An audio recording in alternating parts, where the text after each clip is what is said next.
నిన్న రాత్రి 11:30 బాప్తిసాలు ఇస్తున్నాను. ఒక అతను తాగేసి వచ్చాడు.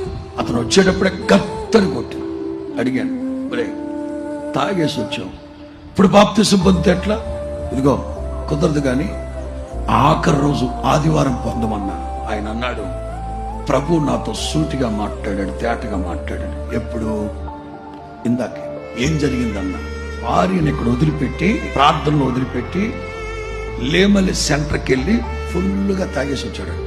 ఇక మోహన్ గారు వర్తమానం చెప్తూ తాగుబోతు గురించి చెప్తా ఉంటే తన గుండెల్లో గుచ్చుకుంటున్నాయి. సరే ఆదివారం పొందు. లేదు పాస్టర్ గారు, నేను ఇందాక ఇక్కడికి వచ్చే మునుపు అరగంట సేపు నోట్లో వేళ్ళు పెట్టి తాగిందంత కక్కేసి మంచి మనసుతో నేను ఇక్కడ వచ్చి నాకు బాప్తిస్తున్నాను, నేను ప్రభు కొరకు జీవిస్తాను.